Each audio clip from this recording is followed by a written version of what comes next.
સૌને નમસ્કાર.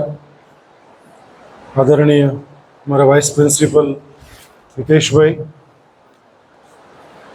કોમર્સ વિભાગના અધ્યક્ષ ડૉક્ટર ઈશ્વરભાઈ, તમામ અધ્યાપક મિત્રો અને વલ્લા દીકરા દીકરીઓ, ટીવાય બીકોમ અને તમારો જે બેચ છે એ સૌ પ્રથમ નેશનલ એજ્યુકેશન પોલિસી મુજબ પહેલો બેચ એ બહાર પડશે.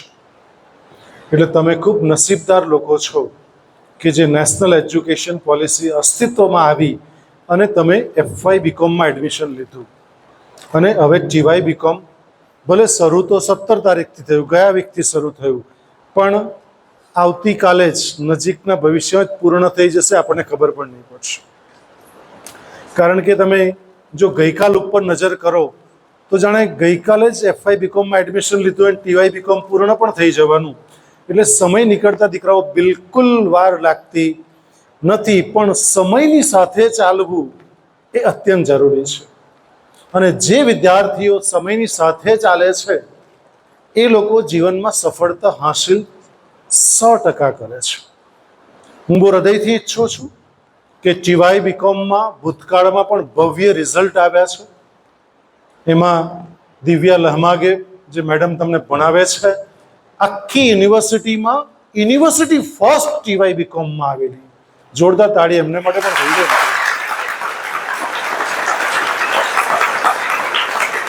આખી યુનિવર્સિટીમાં ફર્સ્ટ લાવવું, આટલી બધી કોલેજોમાં ને હજારો વિદ્યાર્થી ટીવાય બીકોમના અભ્યાસ કરતા હોય અલગ અલગ કોલેજોમાં, અને તેમાં ફર્સ્ટ લાવવું એટલે વિચાર કરો કે ગાયડા કોલેજની ભૂમિ અને એમાં ભણનારા વિદ્યાર્થીઓ કેટલા પવિત્ર હોય છે.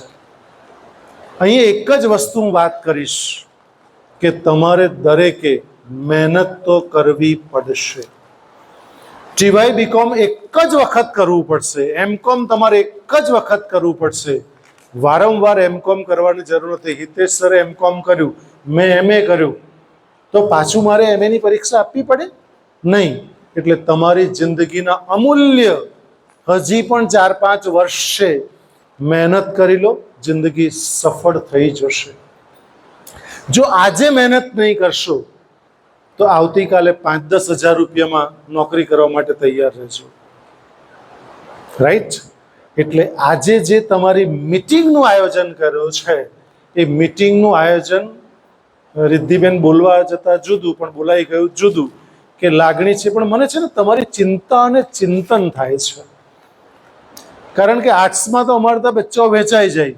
સાયકોલોજીના આટલા, હિસ્ટ્રીના આટલા, ઇકોનોમિક્સના આટલા, ગુજરાતીના આટલા, હિન્દીના આટલા, અંગ્રેજીના આટલા વહેંચાઈ જાય છોકરાઓ. અને ઓન એન એવરેજ કોઈ પાસે 70 છે, કોઈ પાસે 72 છે, કોઈ પાસે 75 છે, કોઈ પાસે 85 છે. નોટ મોર દેન 100. પણ તમારા જે વિદ્યાર્થીઓ ટીવાય બીકોમમાં અભ્યાસ કરે છે, આપ સૌ બચ્ચાઓ જે અભ્યાસ કરો છો, એ 514 છે. એટલે સ્વાભાવિક કોલેજના ઇન્ચાર્જ પ્રિન્સિપલ તરીકે તમારી ચિંતા મને વધારે થાય કે મારું બાળક, જો તમે ઇન્ટર્નશિપ નહીં કરશો તો તમને ટીવાય બીકોમની ડિગ્રી કોઈ પણ સંજોગોમાં પ્રાપ્ત થશે નહીં. નંબર 1 એન્ડ નંબર 2 કે ઇન્ટેન્સિવ કોલેજની બહાર જઈને જ કરવાની છે અને એક્સ્ટ્રા અવર્સમાં કરવાની છે. 12:30 કે 11:30 તમારી કોલેજ, તમારો અભ્યાસ પૂર્ણ થાય અને પછી તમારે તમે બેંકમાં જાઓ કે પછી તમે CA કે CS ની ઓફિસમાં જઈને વર્ક કરો. મોટા ભાગની ગ્રામ પંચાયતોની ઓફિસ હોય કે નગરપાલિકાની ઓફિસ હોય, તમે જ્યાં જ્યાં સોર્સિસ છે, જે તમને સર બધી વાતો કરશે, પણ જ્યાં જ્યાં સોર્સિસ છે બધી જ ઓફિસો લગભગ 11 વાગ્યા પછી શરૂ થાય છે. અને 11:30, 11:45 તો તમારા કોમર્સના બધા જ લેક્ચર ટાઈમ ટેબલમાં રીતે ગોઠવાયેલા છે કે પૂર્ણ થઈ જાય છે. રાઈટ? એટલે તમે પૂર્ણ ન્યાય આપી શકો છો. રોજનો 1 કલાક જાઓ, 2 કલાક જાઓ, 3 કલાક જાઓ કે 4 કલાક જાઓ, એઝ પર યોર કેપેસિટી અને સામેની સંસ્થાની જરૂરિયાત એ પ્રમાણે તમે રોજના 1 કલાક, 2 કલાક કે 3 કલાક જઈને તમારે આખા વર્ષની અંદર તમારું જે સર્ટિફિકેટ અમારે સબમિટ કરવાનું છે ટીવાય બીકોમની ડિગ્રી માટે, કે આ છોકરાએ 120 કલાક ઇન્ટર્નશિપ કરેલી છે, એ અમારે 6 સેમમાં કરવાનું છે. પણ મને ચિંતા આજથી થાય છે, અને તમને જાણીને બહુ આશ્ચર્ય થશે કે સાયકોલોજીની મારી 3 દીકરીઓ ગઈકાલથી જ દાંડી વિનય મંદિરમાં એ સ્કૂલમાં શિક્ષિકા તરીકે, એટલે શિક્ષિકા ન કહી શકાય પણ શિક્ષિકા તરીકે મનોવિજ્ઞાનનો લેક્ચર લેવા માંડી. એટલે બહુ ઉતાવળ છે તેવું પણ નહીં, પણ બહુ શાંતિ છે તેવું પણ નહીં. એટલે તમારી અનુકૂળતાએ, સામેની સંસ્થાની અનુકૂળતાએ રોજ તમે 1 કલાક જાઓ, 2 કલાક જાઓ, 3 કલાક જાઓ, જવું પડશે કમ્પલસરી. કાં પછી ટીવાય બીકોમ આગળ કરવાનું બંધ કરવું પડે. ખ્યાલ આવી ગયો તમને? એટલે ટીવાય બીકોમ જો કરવું છે તો ઇન્ટેન્સિવ નેશનલ એજ્યુકેશન પોલિસી મુજબ તમારે કરવી જ પડશે. આ બહુ જ ગંભીર બાબત છે. પણ એવી ઉતાવળ હાર્ડ એન્ડ ફાસ્ટ બી નથી કે આજે 6 કલાક કરીને 20 દાડામાં પૂરું કરી નાખવું. એ વેટ તો બિલકુલ ઉતારવાનું. તમે જ્યાં જાઓ છો ત્યાં તમારે શીખવાનું છે. ઇન્ટર્નશીપનો અર્થ જ એ છે કે તમે કંઈક ને કંઈક જ્ઞાન પ્રાપ્ત કરો. એટલે હું બહુ હૃદયથી ઈચ્છું છું કે તમારું જે 514 મિત્રો છો એ તમામ મારા અધ્યાપકો ખૂબ સજ્જ છે. મારા વાઇસ પ્રિન્સિપલ, મારા ઈશ્વરભાઈ ચૌધરી સાહેબ, મારા તમામ અધ્યાપક મિત્રો, નિપુલભાઈથી માંડીને બ્રિજેશભાઈથી માંડીને આખી જે ટીમ છે એ પૂર્ણ સજ્જ છે તમને કરાવવા માટે. અને તમારા સોર્સિસ પણ અમે શોધી કાઢ્યા છે. તમે જાતે સોર્સિસ શોધો. કાલે 5 છોકરાઓ ટીવાય બીકોમના આવ્યા અને કહ્યું કે સર અમારે બેંક ઓફ બડોદામાં જવું છે.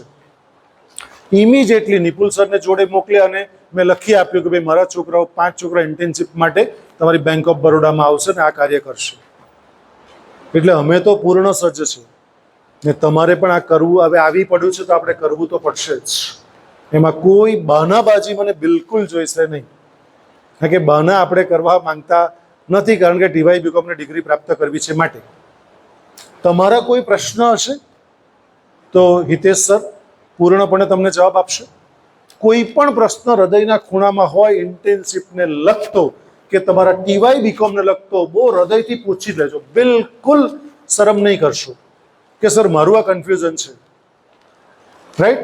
કારણ કે તો જ આપણે અરસપરસ આ મીટિંગ, વાતચીત, ટુ વે કમ્યુનિકેશન માટે ભેગા થયા છે. પહેલાં અમે અમારી વાત મૂકીશું અને પછી તમે તમારી વાત કહેજો કે સર અમે આવું જઈ શકીએ, કરી શકીએ.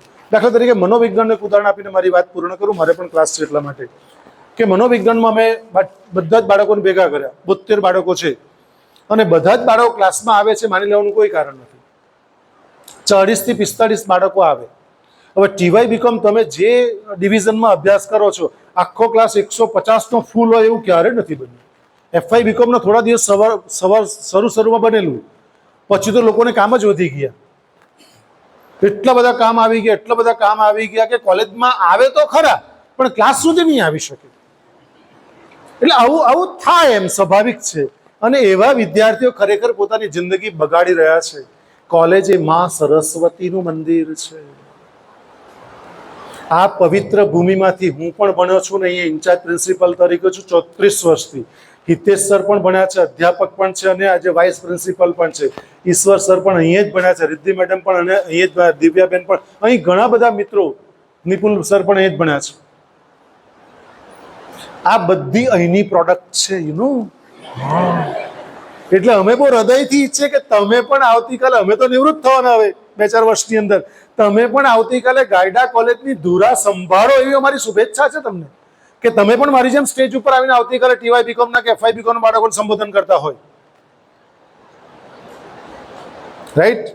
એટલે આ બેઉ પક્ષે વાત મૂકવામાં આવશે. એટલે તમે જે પણ ક્વેશ્ચન્સ હોય તે પૂછી લેજો અને કોઈ પણ તકલીફ હોય તે શેર કરજો, તો જ એનું સોલ્યુશન આવી શકશે. પણ છેલ્લી વાત કે જવું પડશે. અને મેં સાયકોલોજીમાં જે કર્યું એ બધા બાળકોને ભેગા કર્યા અને પૂછ્યું કે ભાઈ તમે 3 ઓપ્શન આપ્યા.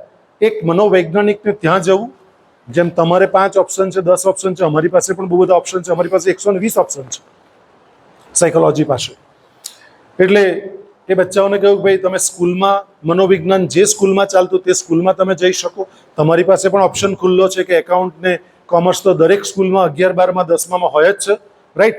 તો એ ઓપ્શન મેં ચૂઝ કર્યો. તો એ લોકોએ કીધું કે સર જે લોકો ગ્રામ્ય વિસ્તારમાંથી આવે છે એ લોકોએ નામ લખાવ્યા અને એમના મોબાઈલ નંબર લખાવ્યા કે સર હું ગામના પ્રિન્સિપલને અમારી સ્કૂલના પ્રિન્સિપલ તેને પૂછી લઉં અને તમને કાલે કહીશું. એટલે બીજે દિવસે રિપોર્ટિંગ પણ થઈ ગયું અને આવી ગયું કે આટલા છોકરાઓ 7 છોકરાઓ 7મ સ્કૂલમાં જશે, બીજા છોકરાઓ ઉગત જશે. જે ગામમાં જ તમે આવો તે ગામની શાળા જ તમને એબ્સોર્બ કરવા તૈયાર હોય, 120 કલાકનું લખી આપવા તૈયાર હોય, તમે ત્યાં બપોરે જવા તૈયાર હોય, 2 સ્કૂલ હોય તો એ રીતે કર્યું. બીજા છોકરાઓને સાયકોલોજીસ્ટને ત્યાં મોકલ્યા, ત્રીજા છોકરાઓને સાયકોટ્રિસ્ટને ત્યાં મોકલ્યા અને આ રીતે અમે 72 છોકરાઓનું ડિસ્ટ્રીબ્યુશન કરી નાખ્યું. એટલે તમારા 514નું ડિસ્ટ્રીબ્યુશન કરવાનું છે. It is very tough. એટલે ઇન્ડિવિજ્યુઅલી પણ તમને એકને પણ તકલીફ પડે, હું બહુ હૃદયથી ઈચ્છું કે તમને એક પણ વિદ્યાર્થી 514 એકને પણ તકલીફ નહીં પડવી જોઈએ. પણ સામેની સંસ્થા લખી આપવા તૈયાર હોવી જોઈએ, તમે જવા તૈયાર હોવા જોઈએ. અમને કોઈ જ વાંધો નથી, અમે માત્ર કડી છીએ.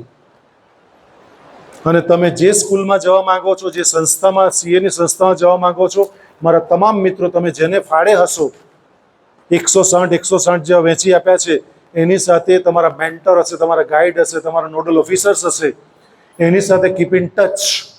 એ તમારા સીએની ઓફિસમાં પણ આવશે, એ તમારી ઉગતની સ્કૂલમાં પણ આવશે કે તમે ભણાવો છો કે નહીં. એટલે તમારું સંપૂર્ણ સુપરવિઝન તમારા ઘર સુધી અમે આવવાના, પાક્કી વાત. હવે આટલા દિવસો તમે લોકોએ નહીં બોલાય પણ હવે તો પાક્કા આવવાના. તો તમારો કોઈ પ્રશ્ન હોય તો હિતેશ સરને પૂછી લેજો, હું નીકળું છું. પરંતુ ખૂબ ખૂબ શુભેચ્છાઓ. અને તમને ક્યાંય તકલીફ પડી જાય, આ છેલ્લો શબ્દ સાંભળી લેજો. આટલા વિદ્યાર્થીઓ બેઠા છે, બાકીના મિત્રો બીજા કામે જેપી બેકરીમાં પોપ ખાતા હશે, કોઈ ચા પીતા હશે, દરેકને પોતપોતાના વ્યસ્ત હશે. કોઈક હમણાં નીચે મંચુરિયન પણ ખાઈ રહ્યું હતું, હું જોઈને આવ્યો. એટલે સવારમાં દરેકને ભૂખ તો લાગે છે, પણ અહીંયા જે વ્યક્તિ અહીંયા હોવું જોઈએ તે અહીંયા જે નથી, આ કંઈ 514 નથી થઈ છે સર, રાઈટ. એટલે બહુ ઓછા છે. પણ તમને ક્યાંય તકલીફ પડી જાય, આ બેઠા તે અને નથી બેઠા તે લોકોને પણ કહી દેજો કે તમને કોઈ પણ પ્રકારની તકલીફ પડે, સીધું મારી ઓફિસમાં આવી જવાનું વગર પરમિશન. કે સર તમારું આ કામ છે, મારું કરવાનું. તમારું કામ 100% નહીં પણ 101% પૂર્ણ કરીશ. તમારે કોઈ ચિંતા કરવાની નથી, કારણ કે હું છું તમારી સમક્ષ. પણ કામ તો એવું તમે ઓપ્શન નહીં લાવતા કે સર મારી જગ્યાએ ઇન્ટર્નશીપ તમે કરી આવવાની. એવો ઓપ્શન મહેરબાની કરીને નહીં લાવશો. બાકી તે સિવાયનું બધું સ્વીકાર્ય છે. તો હિતેશ સરને, એમની આખી ટીમને ખરેખર શુભેચ્છા પાઠવું છે. એમણે આવું સરસ મિટિંગનું આયોજન કર્યું છે અને તમને પણ વિશ all the best. Thank you very much.